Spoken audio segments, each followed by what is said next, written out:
It's Friday, 29 March. Welcome to the President's Daily Brief. I'm Mike Baker, your eyes and ears on the world stage. Let's get briefed.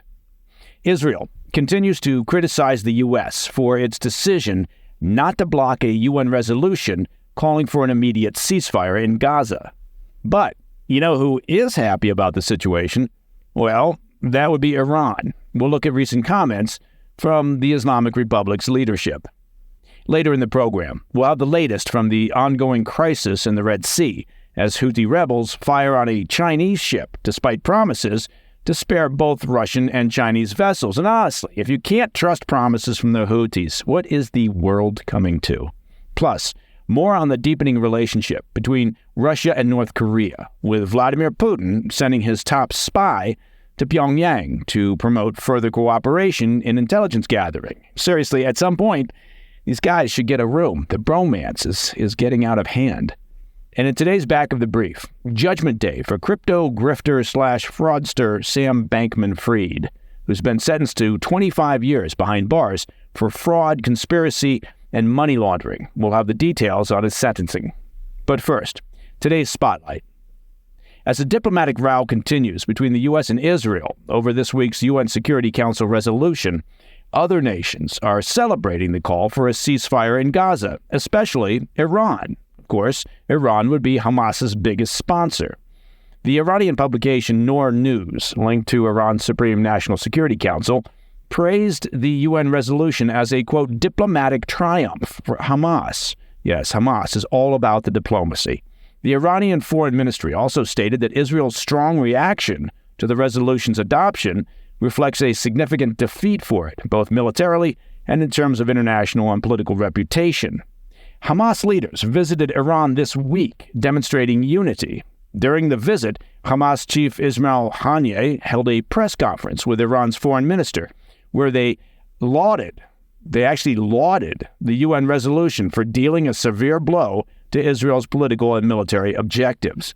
Haniyeh described the resolution as a, quote, fateful turning point for the Zionist entity, end quote. Although he added, although this resolution came late and there may be some gaps that need to be filled, it itself indicates that the Israeli occupation is experiencing unprecedented political isolation, end quote. He further mentioned that Israel is, quote, losing political cover and protection even in the Security Council, as if they had political cover and protection from the members of the Security Council. And he said the U.S. is unable to impose its will on the international community, end quote. The Iranian foreign minister remarked that the resolution showed that, quote, even America and its partners have come to realize that eliminating Hamas is an illusion and an unachievable goal, end quote. Well, so no surprise here. The sworn enemies of Israel were very satisfied with the recent developments at the United Nations, so that's nice. Meanwhile, the U.S. and Israel have begun, efforts to repair their relationship. The planned Israeli invasion of Rafah is on hold, while leaders in Washington and Jerusalem hurry to reschedule a meeting to discuss the plan. Israeli Prime Minister Netanyahu had canceled the delegation on Monday to protest the U.S.'s failure to veto the UN resolution. The White House has confirmed that Netanyahu agreed to reschedule the meeting with no date set yet, but Axios has reported that it might happen as early as next week. Netanyahu continued to minimize the potential for a humanitarian disaster in the event of a Rafah invasion this week. Speaking to a bipartisan U.S. congressional delegation that's visiting Israel, he said, quote, people just move. They move with their tents. People move down to Rafah. They can move back up, end quote. Well, someone should tell Netanyahu that comments like that, while factually accurate, aren't helpful in garnering any support from the international community. Not that any support from the international community is forthcoming. Coming up after the break, an update on the situation in the Red Sea, where Houthi rebels have targeted a Chinese vessel, defying earlier commitments to avoid engaging ships from China and Russia. We'll also look at the evolving ties between Moscow and Pyongyang following a significant visit by the head of Russia's Foreign Intelligence Service to North Korea, aimed at bolstering collaboration in intelligence operations. I'll be right back. Welcome back. Well, things are heating up once again in the Red Sea as China comes under attack by Houthi militants and Russia's Navy enters the chaotic and somewhat crowded maritime channel. Less than a week after China, along with Russia, struck an agreement with the Houthis to not attack their ships in the Red Sea, a barrage of Houthi ballistic missiles struck a Chinese-owned and operated oil tanker. While the ship suffered minimal damage, the incident underscored the massive risks that persist for any vessels trying to navigate the Red Sea. China has publicly stated their opposition to disruptions in international shipping for months, but they've never formally condemned the Houthis. That might be a bridge too far for them. Following the attack on the oil tanker, officials maintained their silence regarding the Iranian-backed militants, instead reiterating their calls for an end to the war in Gaza. The Chinese regime definitely plays the long game. A spokesperson for the Chinese Foreign Ministry said, quote, China believes that the international community should quell the war in Gaza as soon as possible and create necessary conditions to cool down the situation in the Red Sea. China will continue to play a constructive role and make efforts to restore peace and tranquility in the Red Sea at an early date, end quote. Huzzah. And yet, they haven't. It's like when they call for restoration of peace in Ukraine, but quietly support Putin. They want to be seen as the leading diplomat of the world without actually engaging in meaningful diplomacy. It is perhaps China's hands-off approach that ingratiated their regime to the Houthi militants. As I mentioned, China and Russia struck an arrangement with the Houthis on the 21st of March, receiving assurances from the militants that they would grant any ships belonging to the two powers safe passage through the Red Sea. While details of that arrangement remain murky, China and Russia appear to have promised the Houthis some form of political support. This may include backing the group in international bodies such as the UN, where the two countries could then block further resolutions aimed at the militants.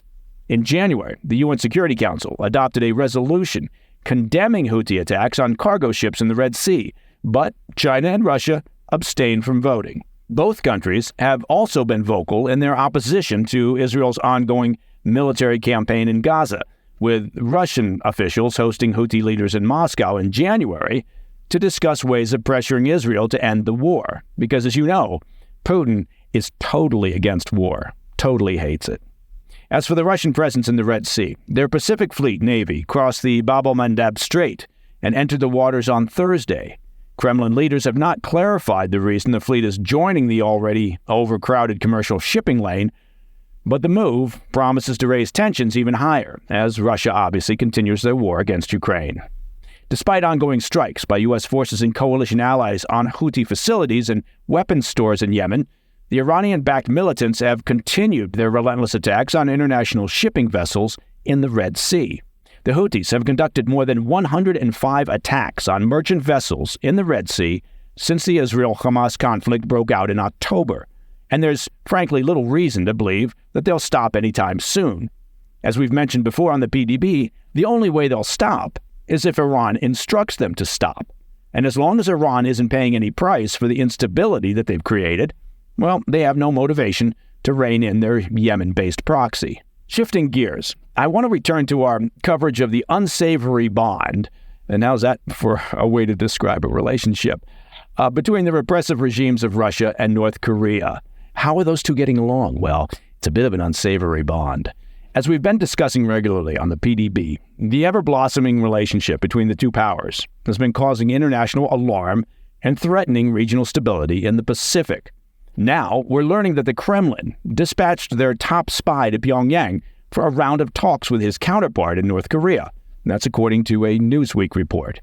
The talks between Sergei Naryshkin, who leads Russia's Foreign Intelligence Service, and the North Korean State Security Minister unfolded over 3 days and also included working-level talks between intelligence officials from both sides.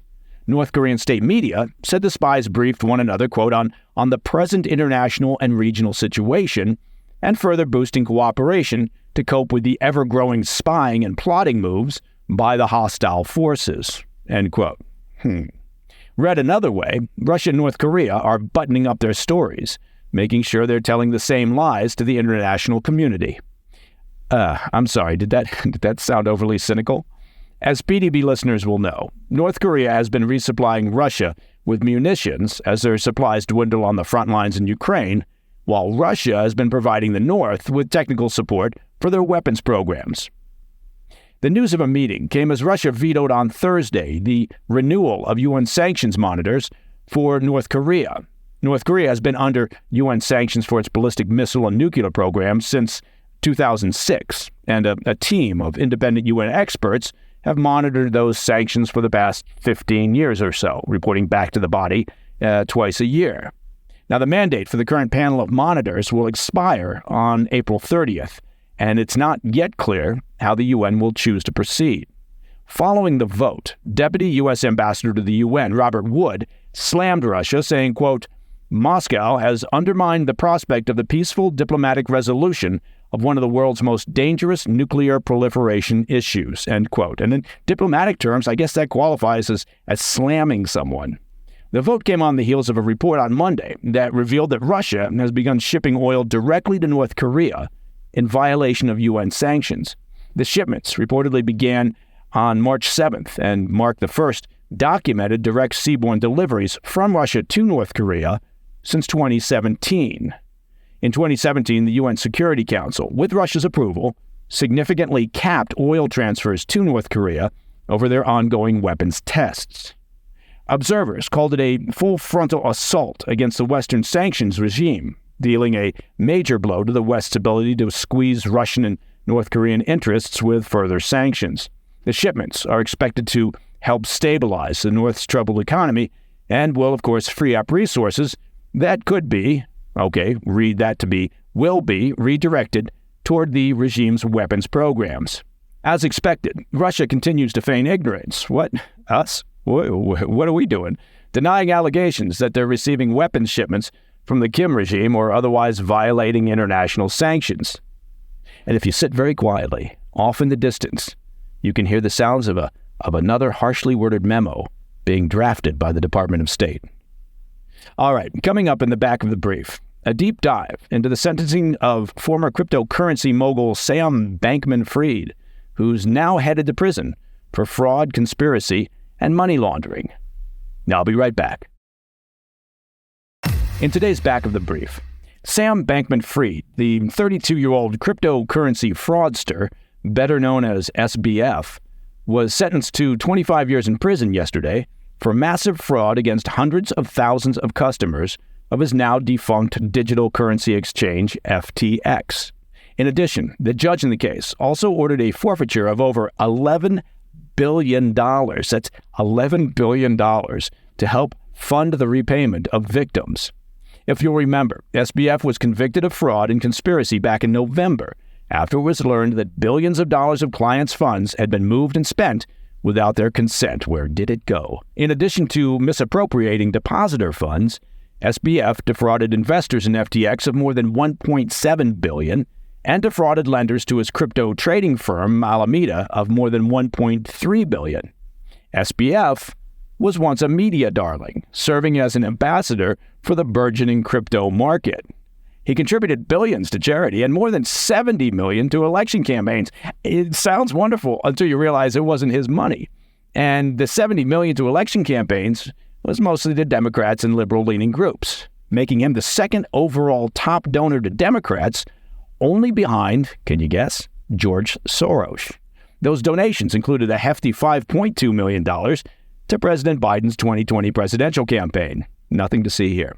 Before his fraud was uncovered, the native Californian had amassed a fortune at one point estimated to be worth $26 billion. That's a lot of clams, even appearing on the cover of Forbes magazine back in October of 2021.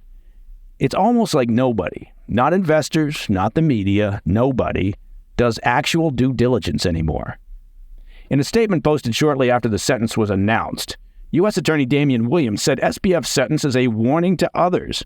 Williams stated that the 25-year sentence, quote, will prevent the defendant from ever again committing fraud and is an important message to others who might be tempted to engage in financial crimes that justice will be swift and the consequences will be severe, end quote. Now, it's worth noting that he's unlikely to serve the full 25-year term. He is likely to get time off for good behavior, unless he spends his sentence committing further offenses. And who knows, maybe he'll create a brand new empire, swindling lung darts and soup packets from unsuspecting fellow prisoners. And that, my friends, is the President's Daily Brief for Friday, 29 March. If you have any questions or comments, please reach out to me at pdb@thefirsttv.com.